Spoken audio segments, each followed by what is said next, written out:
Kulikuwa na mwanaume mmoja, tajiri sana, aliyeitwa Malusi. Alikuwa na majumba ya kifahari, magari ya gharama, na kampuni kubwa iliyomheshimisha katika jiji zima.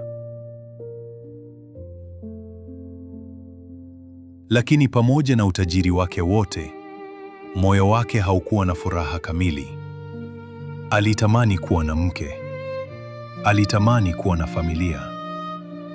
Malusi alikuwa na rafiki yake wa karibu sana aitwaye Kiza. Walikuwa pamoja, wakasaidiana na waliaminiana kupita kiasi. Siku moja, Malusi alimwalika Kiza ofisini kwake ili kuzungumza jambo muhimu sana. Unataka ushauri juu jambo gani, rafiki yangu? Malusi akamjibu kwa utulivu. Rafiki yangu, umri wangu umeenda, ninahitaji mpenzi, ninataka kuoa. Ni kweli umri unaenda, lakini tayari una pesa za kutosha, nyumba za kifahari, magari mazuri. Malusi, unataka mwanamke wa aina gani? Ningependa mwanamke kutoka kijijini, naamini wa mjini wengi wako kimaslahi. Kuna binti mmoja anaitwa Rosa, nilimpenda sana. Wazazi wake walimpeleka nje kusoma, aliniambia hayuko tayari kuwa na mchumba hadi amalize masomo yake. Sikuweza kumsubiri Rosa. Ikiwa huwezi kumsubiri, tafuta binti mwingine, lakini uwe mwangalifu sana ili kuepuka matatizo ya baadaye. Ni vizuri ukae naye kwanza kwenye mahusiano ili uweze kumjua tabia zake vizuri. Nitafikiria hilo, asante rafiki.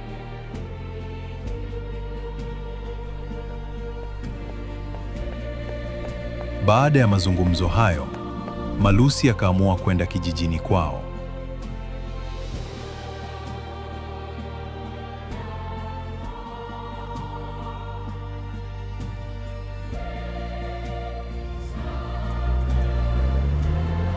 Nitapata mke wa kweli. Alipofika kijijini, alikutana na rafiki yake wa zamani aitwaye Kaluta.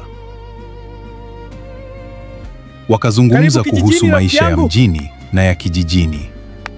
Kaluta akamuuliza, lakini rafiki yangu, ni nini kimekuleta kijijini? Nimekuja kutafuta mke. Usijali, huku kijijini kuna wanawake wengi wenye maadili. Nahitaji mwanamke anayejua kusoma na kuandika. Wote wapo! Twende nikakuonyeshe kijiji chetu kimebarikiwa. Kaluta akamchukua Malusi na kuanza kutembea kijijini. Hatimaye wakafika kwa binti aliyeitwa Sifa. Malusi, tumefika.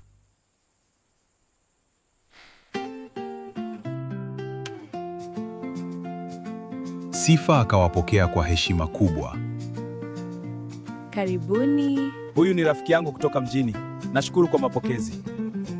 Huyu ndiye Sifa. Akawaandalia chakula, wakala pamoja. Wakafurahi kufahamiana. Karibuni ndani. Asante sana. Asante sana Sifa. Karibuni. Walipokuwa wakirudi, Malusi akamwambia Kaluta, nimempenda sana Sifa. Ni mzuri, ni mcheshi na anahenta. Familia yao ni moja ya familia nzuri zaidi hapa kijijini. Alikulia katika maadili mema.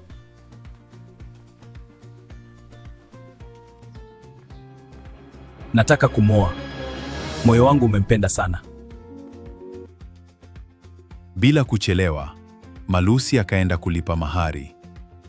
Wiki moja baadaye, Malusi na Sifa wakafunga ndoa.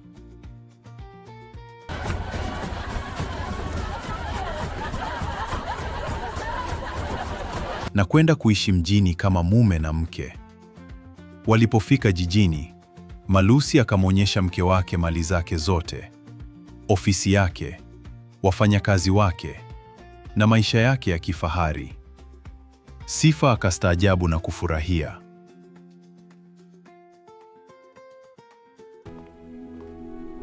Ni pazuri sana. Lakini siku Kiza alipokuja Huyu ni ofisini mke wangu, na kutambulishwa kwa Sifa, moyo wake ukaanza kubadilika. Alianza Karibu rafiki kuvutiwa yangu. na uzuri wa Sifa. Biashara inaendelea vizuri. Karibu mjini, umezoea tayari? Bado najifunza. Tamaa ikaanza kukua ndani yake. Miezi 6 baadaye, uvumi ukaanza kusikika kuwa Sifa na Kiza wana mahusiano ya kimapenzi. Unaendelea kuzoea maisha ya mjini? Ndio, polepole.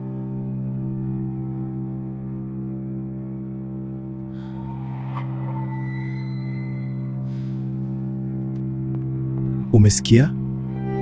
Wanasema kuna kitu kinaendelea. Malusi Gage. aliposikia, aliumia sana. Sifa na Kiza.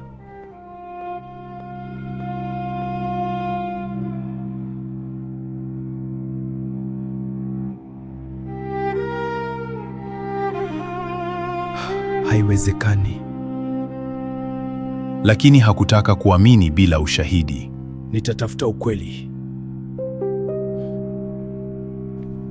Akaenda hospitalini na kumweleza daktari kila kitu. Nina tatizo kubwa. Ninasikia mambo kuhusu mke wangu na rafiki yangu. Kuna nini hasa kinaendelea? Ninasikia uvumi kuhusu mke wangu na rafiki yangu wa karibu. Siamini, lakini maneno yanaongezeka kila siku. Nahitaji uhakika. Akamwomba amsaidie kuigiza kuwa amekuwa kipofu. Akamwahidi pesa nyingi. Siamini, lakini maneno yanaongezeka kila siku. Nahitaji uhakika.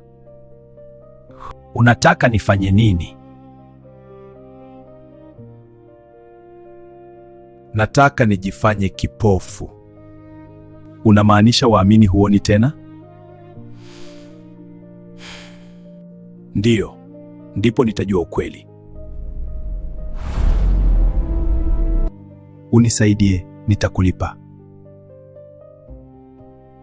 Daktari akakubali.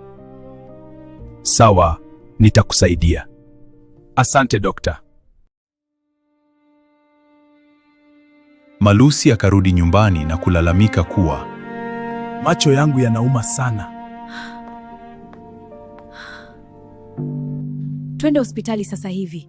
Sioni vizuri. Pole sana.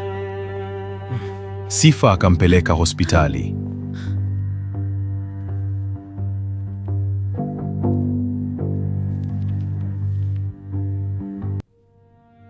Daktari akatangaza kuwa Malusi hawezi kuona tena. Kwa hali ilivyo, hawezi kuona tena. Daktari, haiwezekani.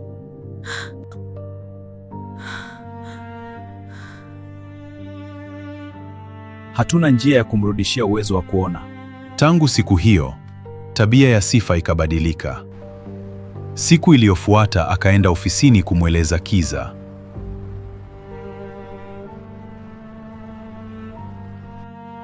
Malusi haoni tena.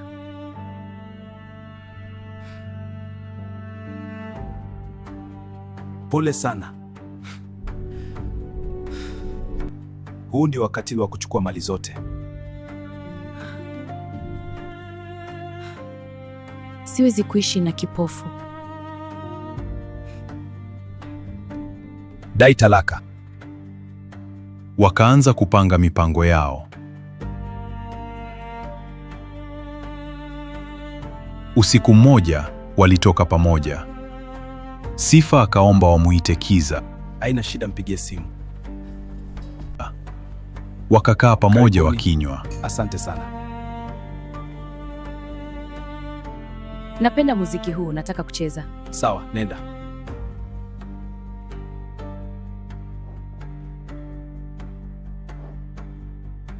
Nataka kwenda chooni kidogo.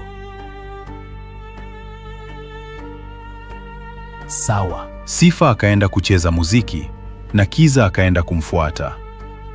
Malusi, ingawa walidhani haoni, aliona kila kitu.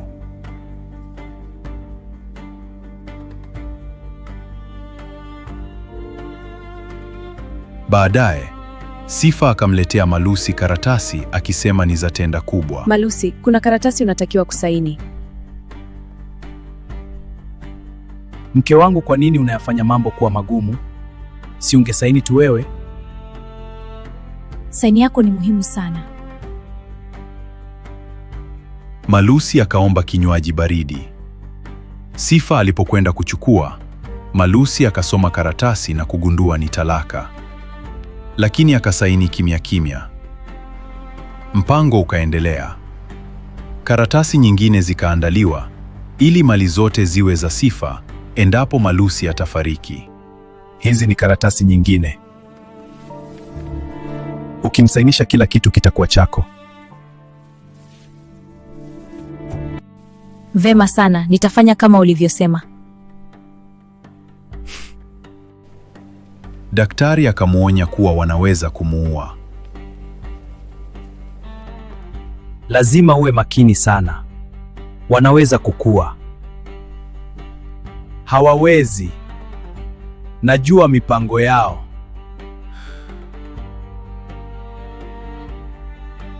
Wakati huo huo, Rosa akarejea kutoka Marekani baada ya kumaliza masomo yake. Akaenda ofisini kwa Malusi, lakini akakutana na Sifa. Akaambiwa Malusi ameoa na sasa ni kipofu. Rosa akaomba kumwona. Naweza kumwona? Kwa sasa haoni. Malusi amekuwa kipofu. Ameoa? Kona haoni tena? Alipofika nyumbani, alimkuta Malusi akiwa amevaa miwani mieusi. Akamwonea huruma na kuanza kulia. Malusi akatambua sauti yake. Akamkumbatia na kumweleza ukweli wote. Wakati huo huo, Sifa na Kiza walikuwa wamepanga usiku huo wamuue kwa sumu.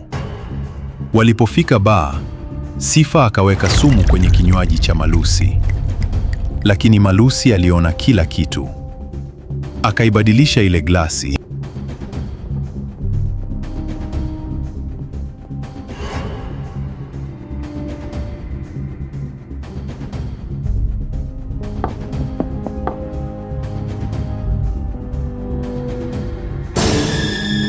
Dakika chache baadaye, Kiza akaanza kutetemeka.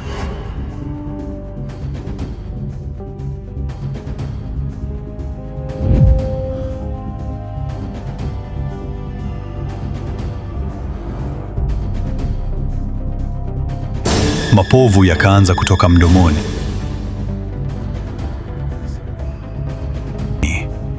Ndipo Malusi akavua miwani yake na kuwauliza kwa nini wamemsaliti hadi kufikia kutaka kumuua. Sifa akaogopa na kukimbilia kijijini. Baadaye, Malusi na Rosa wakafunga ndoa. Nitakuwa nawe daima. Nakupenda sana, Rosa. Nakupenda pia, Malusi. Na kuishi kwa amani na furaha.